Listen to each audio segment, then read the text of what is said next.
नमस्कार जी, मैं मंजू और आज मैं आपको सिखाऊंगी कि सीड से मूली को कैसे ग्रो करना है।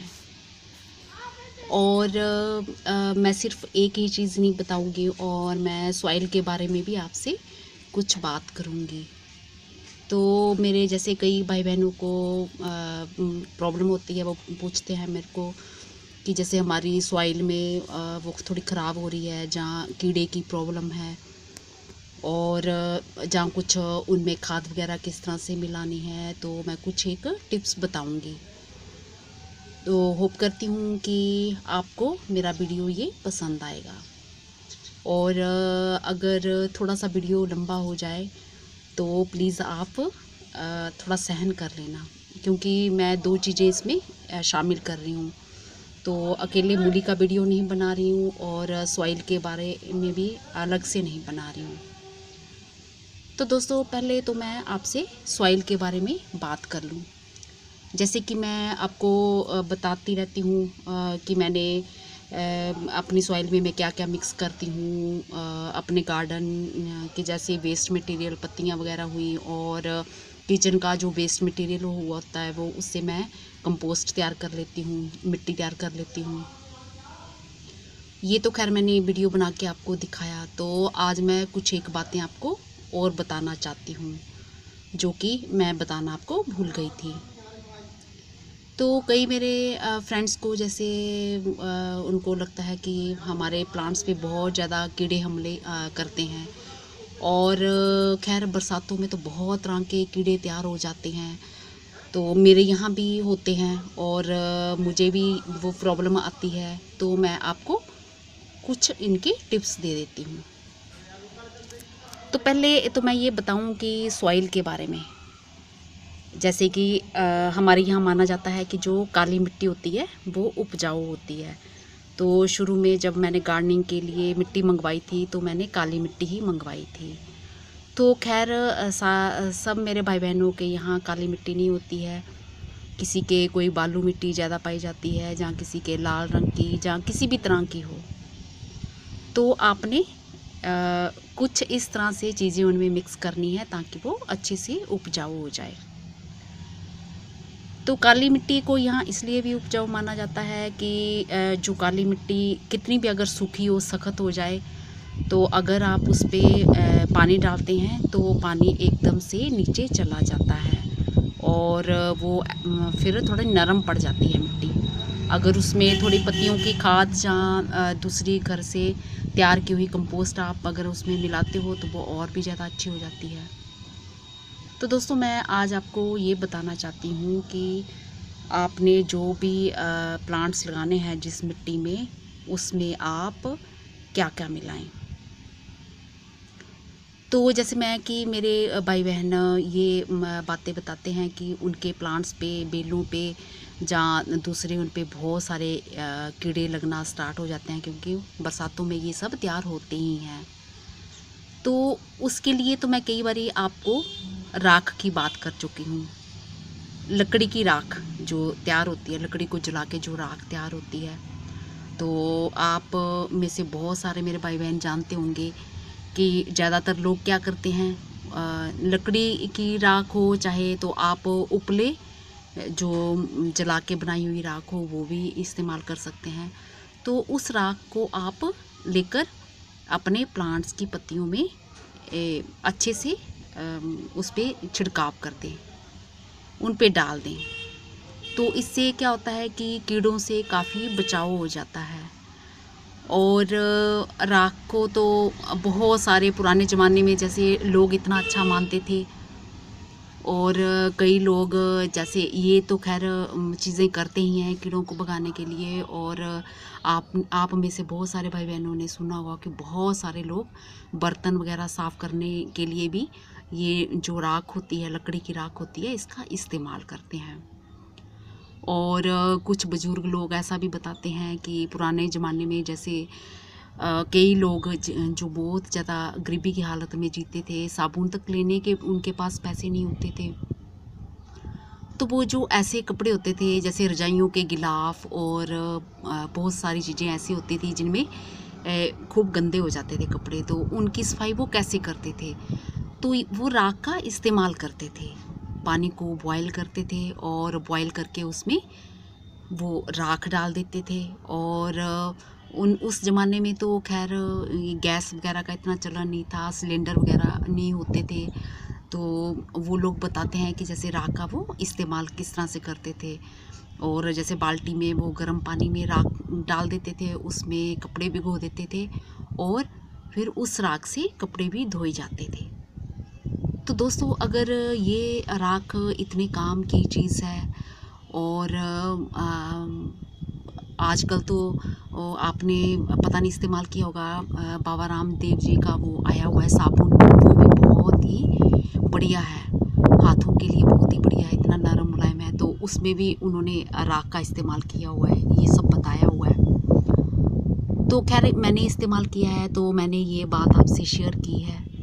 तो अगर आप इस्तेमाल करना चाहते हैं तो आप खुद ही फैसला कर लेना कि आपको वो अच्छा लगा प्रोडक्ट कि नहीं लगा। तो मैं सिर्फ ये बताना चाहती हूँ कि राख कितनी फ़ायदेमंद है। तो राख में जो है जैसे कीड़ों के लिए तो हम डालते ही हैं, पत्तियों के ऊपर छिड़काव करते ही हैं उसका, पत्तियों के ऊपर उसको स्प्रेड कर देते हैं जिससे कि कीड़े आना बंद हो जाते हैं। उसके अलावा हम अपनी ये मिट्टी में भी उसमें मिक्स कर सकते हैं राख को, थोड़ा सा मिट्टी में उसको मिक्स कर सकते हैं। तो राख में क्या होता है कि पोटाश पाई जाती है। और जैसे कि मेरे घर में भी जो पानी आता है बोरिंग का पानी है, तो वो हार्ड वाटर है और उसमें खूब सारे साल्ट हैं। तो जो हार्ड वाटर आप प्लांट्स को देते हैं तो बहुत फ़र्क तो उनमें पड़ता ही है प्लांट्स में। तो जैसे मेरे सप्लाई का भी पानी आता है तो सप्लाई वाला पानी तो अच्छा है, तो मैं दोनों मिक्स करके दे देती हूँ। जब कभी कभार मुझे फिर सिर्फ हार्ड वाटर ही देना पड़ता है। तो हार्ड वाटर का तो आपने देखा होगा, जिन भाई बहनों के घर में हार्ड वाटर आता है, कि अगर आपने अभी इसी टाइम प्लांट्स अपने धोए हैं, पत्तियाँ अच्छे से धोई हैं, डस्ट उनकी दूर हो गई है, तो सूखने के बाद फिर वो एक वाइट कलर की लेयर सी जम जाती है और पौधे फ्रेश नहीं दिखते हैं। तो जब हम मिट्टी में थोड़ी सी राख मिला देते हैं तो वो क्या काम करती है, उसमें जो राख में गुण होते हैं, पोटाश पाया जाता है, उससे वो हार्ड वाटर को जो है ठीक करती है। थोड़ा जो उसमें साल्ट होते हैं जो आपके प्लांट्स को नुकसान पहुंचा सकते हैं, तो काफ़ी हद तक वो ये काम करती है। और ये तो हुई राख की बात। और दूसरा मैं सबसे आसान और एक और तरीका बताती हूँ। जैसे कि आप अंडे खाते हो, अंडे के छिलके होते हैं और वो छिलके आप अपने मिट्टी में मिक्स कर दीजिए। उससे क्या होगा कि मिट्टी को कैल्शियम मिलेगा। और एक चीज़ और बताती हूँ, कोयला जो होता है, जैसे जिस तरह से राख मिलती है और लकड़ी से जैसे कोयला बनता है, तो कोयले में क्या होता है, कार्बन पाया जाता है। और किसी भी तरह की मिट्टी हो, चाहे उपजाऊ हो चाहे ना हो, चाहे किसी भी तरह की हो, तो अगर उसमें आप कोयले का चूरा मिला देते हैं तो कोयले में कार्बन होता है। तो जो कार्बन होता है वो मिट्टी की हेल्थ को उपजाऊ कर देता है, उसकी हेल्थ को अच्छा कर देता है, मिट्टी की हेल्थ को। तो अगर जिन भाई बहनों को ये प्रॉब्लम है तो वो कोई भी प्लांट्स लगाने से पहले अपनी मिट्टी में ये सब चीज़ें मिला लें। और कीड़े वगैरह की जैसे मिट्टी में प्रॉब्लम रहती है तो आप कॉफ़ी में थोड़ा सा पानी मिला के, कॉफ़ी को पानी में घोल के और वो पानी अपने पॉट में डाल सकते हो, जहाँ पाउडर भी मिक्स कर सकते हो मिट्टी का। तो वो थोड़ा कीड़े आने में कीड़ों को थोड़ा दूर रखेगा और वो आपके लिए, मिट्टी के लिए वो हेल्पफुल होगा। तो दोस्तों, ज़्यादा टाइम ना लेते हुए ये तो मेरे इस पे मिट्टी पे मैंने कुछ बातें आपसे शेयर की हैं। और एक बात और बताती हूँ मैं आपको कि जैसे कि मैंने आपसे कई बारी नीम की पत्तियों की बात की है, और जैसे आप मिट्टी बनाते हो तो नीम का जो पूरा का पूरा प्लांट, पूरे का पूरा जो नीम का प्लांट होता है वो पूरे का पूरा एक पेस्टिसाइड होता है, अपने आप में एक ऑर्गेनिक पेस्टिसाइड। तो क्योंकि दूसरी चीज़ें तो हमें बहुत कम इस्तेमाल करनी चाहिए, उनसे मिट्टी भी हमारी फिर उपजाऊ नहीं रहती है। तो हमें नीम की पत्तियाँ, अगर मैंने कई बार आपको ये बात शेयर की है, नीम की पत्तियाँ सुखा के उसका पाउडर आप मिट्टी में मिक्स कर सकते हैं। और अगर आपको नीम की पत्तियाँ नहीं मिल रही हैं तो एक चीज़ मैं आपको और बताती हूँ। नीम की खली आती है। नीम की खली क्या होती है? वो अपने आप में ही एक पेस्टिसाइड है। नीम की खली, जैसे नीम के प्लांट पे जब फ्रूट लगता है जिसको हम निमोली कहते हैं, निमोलियाँ होती हैं जो, तो उनसे नीम का ऑयल बनता है। और ऑयल बनने के बाद जब वो बिल्कुल खली रह जाती है, जैसे सरसों का तेल निकालते हैं, निकालने के बाद जब वो सीड का मैं कैसे वो मतलब तेल तो निचुड़ जाता है, बिल्कुल सूखा जैसा जो बाद में बच जाता है, और उसके सख्त जैसे ऐसे छिलके जैसे बन जाते हैं, तेल तो पूरा पूरा निचुड़ जाता है। उसी तरह से नीम का तेल भी निचुड़ जाता है और बाद में जो खली रह जाती है तो उसका आप चूरा बना के अपने ये मिट्टी में मिक्स कर सकते हो। तो उससे भी आपकी मिट्टी में कीड़े वगैरह ये सब प्रॉब्लम काफ़ी हद तक दूर हो जाएगी।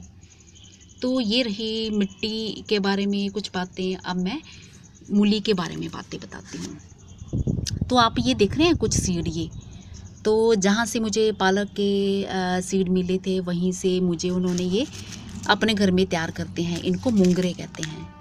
तो मुंगरे किससे बनते हैं? मुंगरे भी मूली के प्लांट से बनते हैं। तो जब मूली को ग्रो किया जाता है और उसके बाद मूलियाँ जब सीज़न उनका ख़त्म हो जाता है और पकने लगती हैं तो मुंगरे का प्लांट आपको अलग लगाने की ज़रूरत नहीं है। तो मूली को कुछ एक मूलियाँ आप अपनी मिट्टी में ही रहने दें, चाहे तो खेत में लगाई खेतों में ही रहने दें, अगर पॉट में लगाई हैं तो पॉट में ही रहने दें।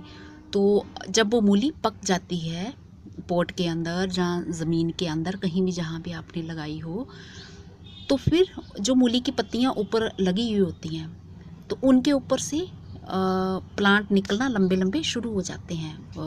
जो मूली का ऊपर का क्राउन होता है उस पर, और वो फिर लंबा, उसकी लंबी थोड़ी हाइट हो जाती है। ऐसे तो मूली की पत्तियाँ आपने देखी हैं, गड्ढे लेते हो तो किस तरह की होती है, और फिर वो लंबा प्लांट बड़ा हो जाता है और उस पर फिर ये इस तरह से मुंगरे आना शुरू हो जाते हैं।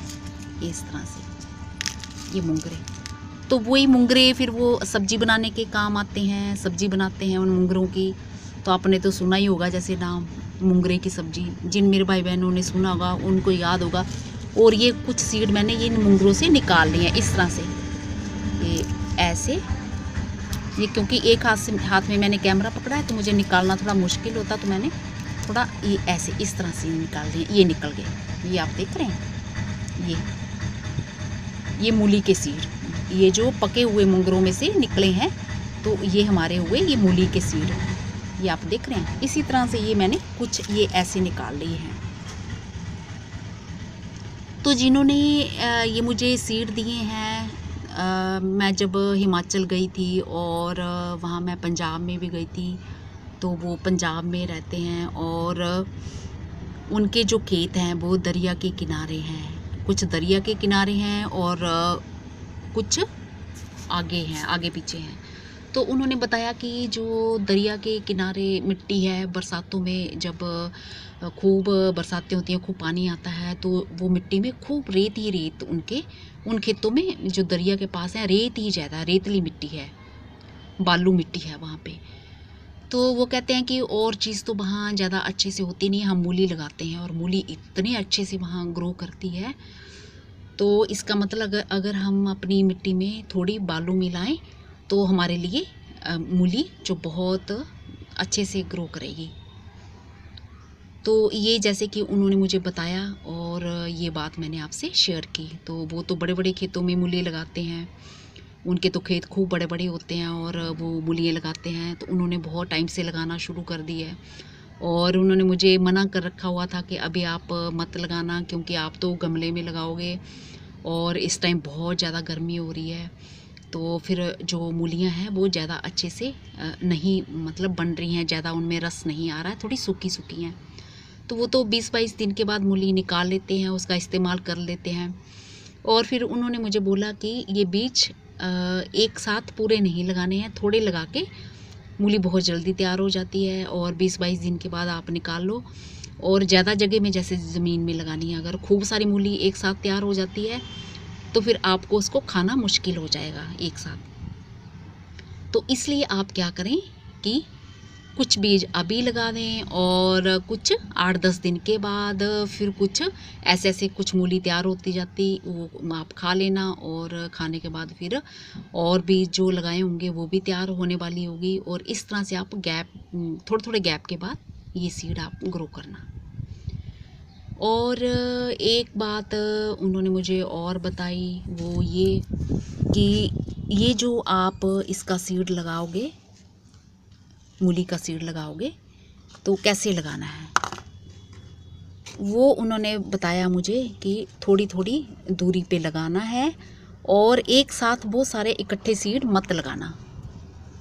वो इसलिए कि जैसे हम दूसरी वाली चीज़ें जैसे पौध लगाते हैं, टमाटर की हुई या कोई दूसरी चीज़ों की हुई, तो वो इकट्ठी लगाते हैं तो वो उखाड़ के हम दूसरी जगह भी लगा सकते हैं। बट मूली के साथ ऐसा नहीं होता। मूली के जैसे प्लांट्स लग जाते हैं तो वो फिर अगर हम उखाड़ के दूसरी जगह लगाएंगे तो वो फिर ग्रो नहीं करते हैं। तो इसलिए हमें मूली के बीज उतने ही लगाने हैं। अगर हम ज़्यादा लगाते हैं तो फिर हमें जितने चाहिए तो हम उतने रख लें और बाकी को हम फिर निकाल के फेंक दें, क्योंकि उन्होंने मुझे ये बताया है। पर फिर भी मैं निकाल के, जैसे मुझे की आदत है कुछ ना कुछ एक्सपेरिमेंट करने की, तो मैं अगर ज़्यादा निकल आएंगे तो मैं दूसरे गमले में उनको लगाने की कोशिश करूँगी। बट उन्होंने जो मुझे बताया वो मैंने सब आपके साथ शेयर किया है। तो इस तरह से ये मैंने रात को इसमें पॉट में पानी दे दिया था और ड्रेनेज सिस्टम इसका ठीक होना चाहिए। तो इस तरह से ये कर लिया और इसको ज़्यादा पानी की ज़रूरत नहीं होती है। तो उन्होंने मुझे बोला था कि बहुत कम पानी देना, जब प्लांट्स हाथ पर जितने बड़े हो जाएं तो लगे पानी की ज़रूरत है तो हल्का हल्का छिड़काव करना उन पे। तो खेतों में तो शायद खैर वो तो गमलों में लगाते नहीं हैं, वो तो खेतों में, बड़े बड़े खेत हैं, खेतों में लगाते हैं। खेतों में तो ऐसे मॉइस्चर ज़्यादा रहता है, पर मैं फिर अपने हिसाब से थोड़ा थोड़ा पानी ज़रूर डालूँगी। इस तरह से ये हमारी ये मिट्टी तैयार है, भुरभुरी तैयार है मिट्टी। तो ये जो मिट्टी है इसमें मैं अभी कोई खाद पानी खाद नहीं डालूँगी, इसमें पानी तो मैं डालूँगी। तो इस तरह से हमने ये सीड ले लिए हैं। तो जैसे ये मैं ये यहाँ पे लगा रही हूँ। तो मुझे मूली तो ऐसे तो करनी नहीं है, लगानी नहीं है, चाहिए नहीं मुझे मूली इतनी दूरी पे, ये ऐसे और ऐसे। मुझे एक्चुअली मोंगरे के प्लांट चाहिए, तो मैं तो इस पर्पज़ से लगा रही हूँ। और क्योंकि अगर ज़मीन का टुकड़ा हो तब तो खूब सारी निकल आती हैं, तब तो कोई लगा भी ले तो गमले में कितनी सारी तैयार हो जाएंगी। तो इस तरह से मैंने लगा ली है। तो ये तो मुझे जैसे लगानी है कितनी मूली, अगर मैं रखना चाहूँगी तो मेरा विचार बदला तो मैं फिर रख भी सकती हूँ, कुछ एक निकाल भी सकती हूँ। और फिर ये यहाँ पे लगा दिया। ये गड्ढे मैं इसलिए ये रख रही हूँ ताकि मुझे ध्यान रहे कि कहाँ कहाँ मैंने सीड लगाया है। ये अब इनमें से पता नहीं कितना निकलेगा कितना नहीं निकलेगा, ये इस तरह से मैंने कुछ ये लगा दिए हैं। पर अब मैं ये कुछ एक सीड अगर बाई चांस नहीं होते हैं तो कुछ एक सीड ऐसे बीच में भी लगा दूंगी। ये ऐसे लगा दिया, तो अगर यहाँ नहीं हुआ तो यहाँ हो गया तो यहाँ रहने दूंगी, और अगर ज़्यादा हो जाते हैं तो फिर मैं इनको उखाड़ दूंगी इस तरह से, ये इस तरह से। तो आज का जो मैंने बातचीत मूली के बारे में बताई है, मैंने पहले कभी ग्रो नहीं की, तो ये सीड भी मुझे उनके घर से मिले हैं, वो घर में लगाते हैं। और जो जो बातें उन्होंने गार्डनिंग की मूली के बारे में बताई तो मैंने आपसे शेयर की। तो इस तरह से मैंने ये मूली लगा दी हैं। तो मैंने ये कुछ ज़्यादा सीड लगा दी हैं, ये नॉर्मल साइज़ का ये मेरा पॉट है। और ज़्यादा लगाने का मैंने रीज़न आपको बता दिया। मुझे नहीं मालूम कि इसमें से कितने लगेंगे और कितने नहीं। तो अब मैं इनको ऐसे ऐसे ढक देती हूँ, ऐसे मिट्टी से। ये ढक दिए मैंने, इस तरह से ढक दिए। ये आप देख रहे हैं, ऐसे ढक दिए। और ये हमारे लग गए, मूली के बीज लग गए। और जैसे जो ज़्यादा हो जाएंगे तो उखाड़ के मैं तो दूसरे गमले में लगा के देखूंगी कि होते हैं कि नहीं, क्योंकि उन्होंने स्पेशली ऐसे बोला था, मना किया था कि होते नहीं हैं। तो फिर भी मेरे को आदत है देखने की, कि मैं देखूंगी कि होते कि नहीं। हो गए ठीक है, नहीं तो फिर वैसे भी वो बेकार ही जाने हैं। तो जब ये लग जाएगी, मूली हमारी हो जाएगी, तो फिर हम क्या करेंगे कि मूलियाँ कुछ निकालना चाहें तो निकाल लेंगे पोट में से। और इस गमले में से उन्होंने कहा कि गमले में अगर 2 प्लांट भी मूली के तैयार हो गए तो उनमें इतने मुंगरे लगते हैं कि खूब, मतलब सब्जी के लिए हम सफिशेंट होंगे। तो आप 1 प्लांट भी बना सकते हो। और ये तो बाद की बात है, जबकि मूली का सीज़न ख़त्म हो जाता है और मूली सूखने लगती है, तो उसको उखाड़ना नहीं है, उसको बीच में ही रहने देना, छोड़ देना है। तो अब मैं हल्के हाथ से थोड़ा छिड़काव ऐसे कर लूँगी, क्योंकि मैंने शाम को पानी डाला था। तो उन्होंने कहा ज़्यादा पानी नहीं देना है, कि ऐसा ना हो कि मूली के सीड हमारे सड़ जाएं। और जब मूली बनना शुरू होती है तो भी उसको ज़्यादा पानी नहीं देना है।